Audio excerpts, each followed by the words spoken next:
Muncikari kasus prostitusi mengaku memiliki sejumlah artis lain di bawah naungannya. Kini keduanya terancam hukuman 15 tahun penjara.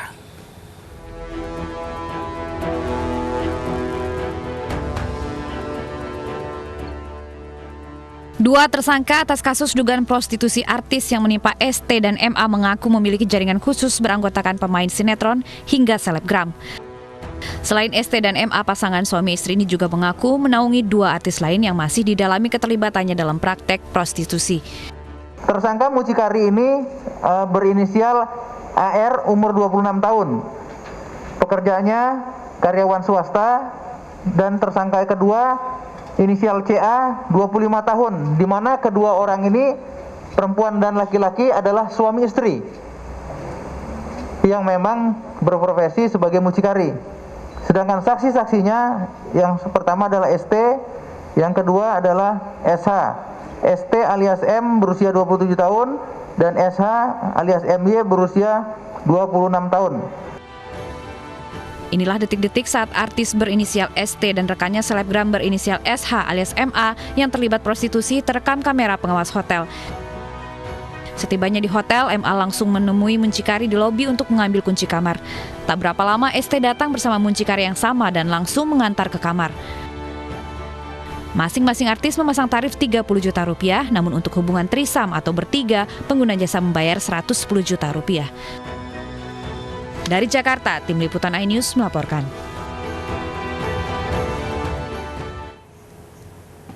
Polisi menangkap 4 orang yang diduga terlibat dalam kasus prostitusi online. Dari 4 tempat kejadian, polisi menyita sejumlah uang dan alat kontrasepsi.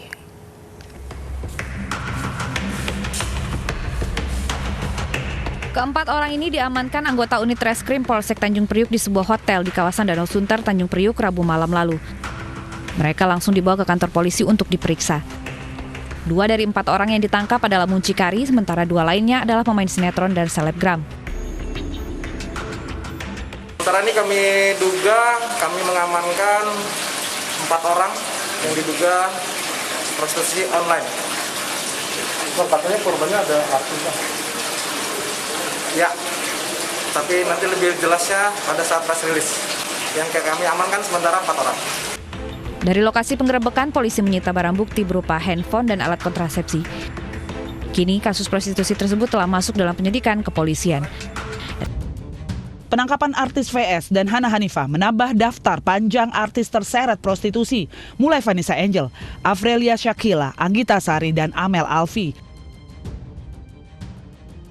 Afrelia Shakila yang terjerat prostitusi awal tahun 2019 mengatakan godaan uang menjadi alasan ia terjerumus bisnis esek-esek. Meski demikian, ia tak menampik banyak artis punya alasan lain.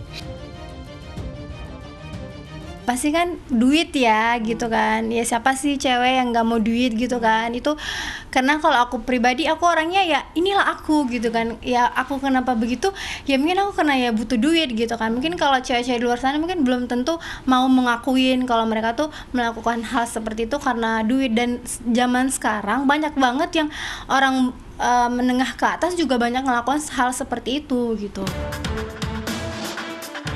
Nyaris hampir semua artis terjerat prostitusi bebas karena hanya menyandang status saksi.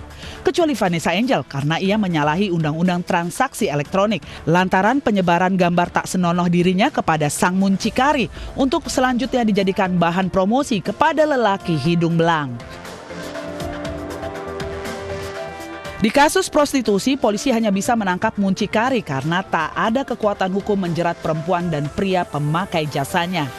Jerat pidana diserahkan ke peraturan daerah masing-masing. Di Jakarta, ada perda yang memungkinkan jerat pelaku terlibat prostitusi, entah perempuan atau pria pemakai jasa. Hukuman bagi pelanggar penjara 20 hari atau denda 500.000 hingga 30 juta rupiah. Tak ada hukum tegas, dianggap biang keladi tak hadirnya efek jera. Kita bisa lihat sendiri sebelum kejadian aku kan ada lagi gitu kan. Jadi ya kalau menurut aku selagi itu nggak ketahuan dengan harga budget yang mungkin aja, why not, kenapa enggak gitu kan. Jadi ya ya nggak kalangan artis juga dan model-model lain juga, bahkan bukan sejarah dengan model juga seperti itu juga gitu kan. Selain tak jerah, mereka juga lihai memainkan strategi memanfaatkan muncikari agar tidak masuk sel jika tertangkap. Modus yang sekarang dipakai oleh misalnya selebritas strata C ini adalah dia misalnya punya beberapa kontak. Jadi nama saya masukin dong di list kamu gitu. Jadi kalau list A ini misalnya ada orang yang mau order, nama dia ada di sana. Jadi dia open BO-nya gitu. Dia punya misalnya 4 kontak person. Nama dia ada di sana gitu. Bahkan misalnya untuk yang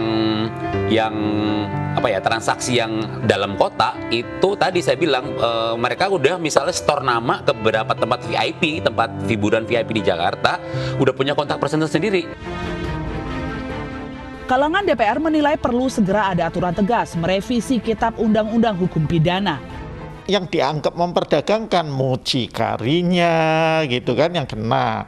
Sedangkan si pelaku sendiri, sebut saja pelacurnya lah begitu, itu tidak bisa dikenakan karena dianggap korban. Nah, ke depan menurut saya RKUHP kita nanti kalau dibahas kembali ini harus tegas. Sebenarnya pasal perzinahan bisa menjerat pelaku prostitusi, tapi Arsur menilai ada kendala karena harus ada aduan lebih dahulu.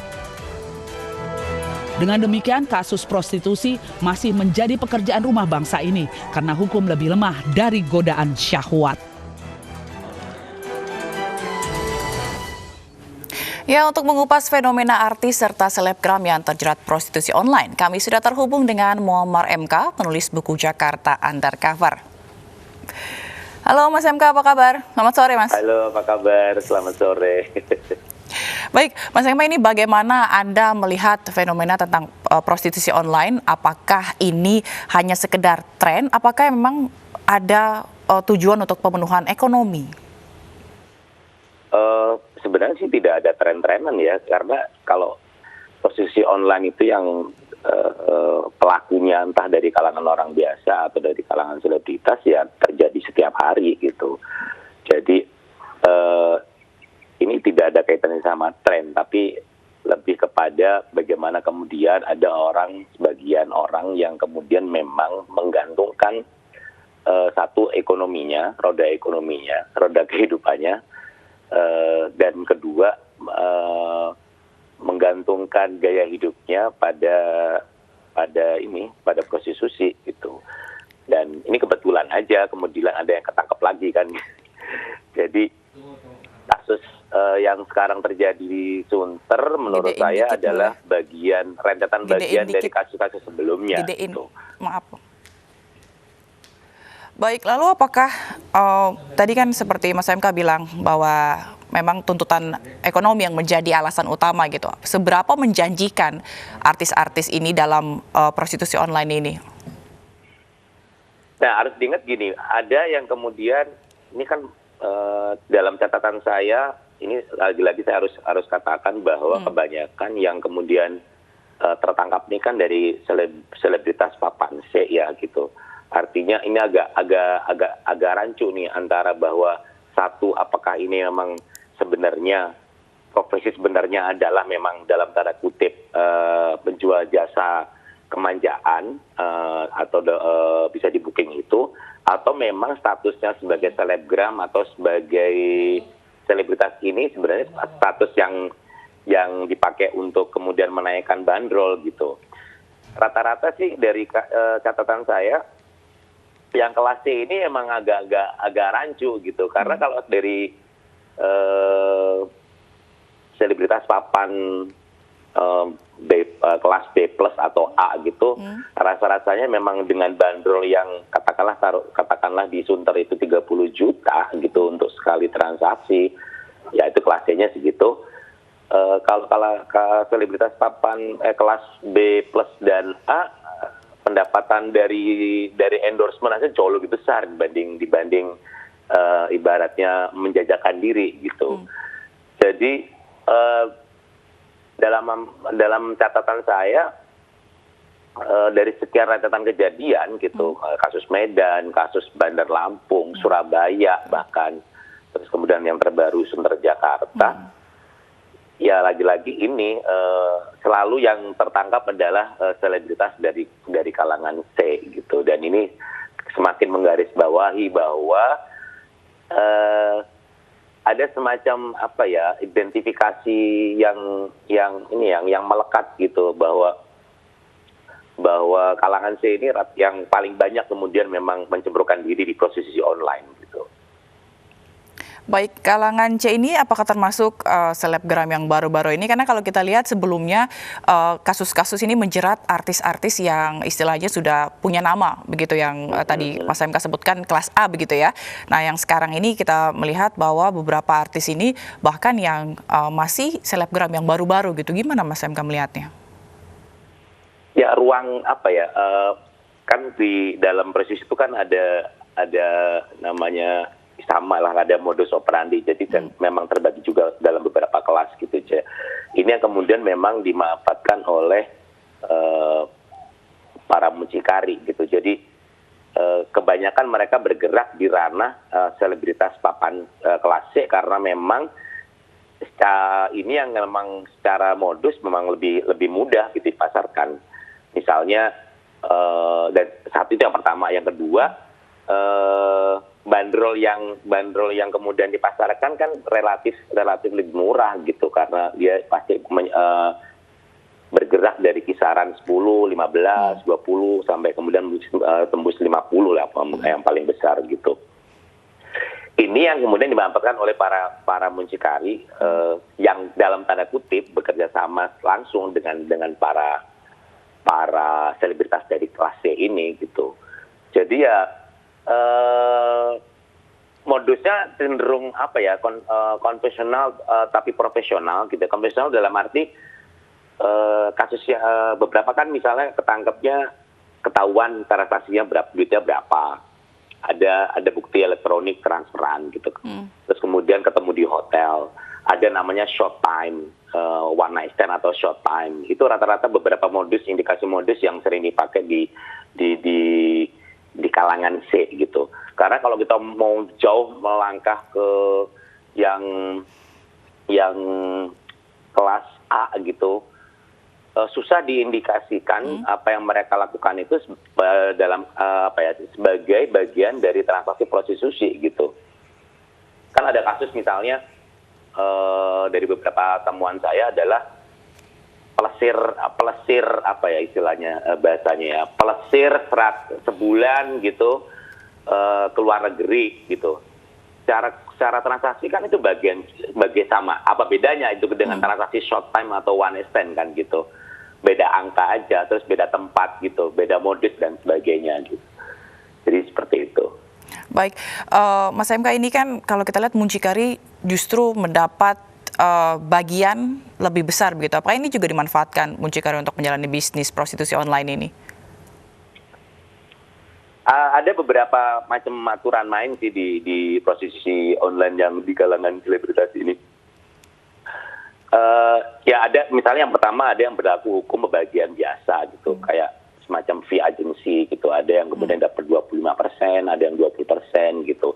Atau yang kedua berdasarkan kesepakatan antara si muncikarinya atau brokernya dengan sang artis misalnya gitu. Itu ada kesepakatan antara kedua pihak.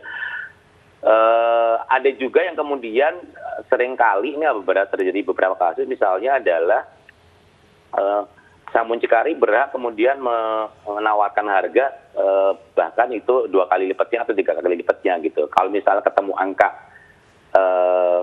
angkanya sebenarnya adalah cuma 30 juta gitu, tapi sang muncikari berhak misalnya dia menjual gitu, menawarkan jasanya ke klien itu 60 atau bahkan 80 seperti itu. Jadi ya secara bisnis ini menggiurkan karena memang perputaran uangnya besar, terus kemudian juga kalau memang circle-nya, link jaringannya itu besar, ya berarti memang lebih enak lagi karena ibaratnya mendapatkan komisinya jauh lebih besar.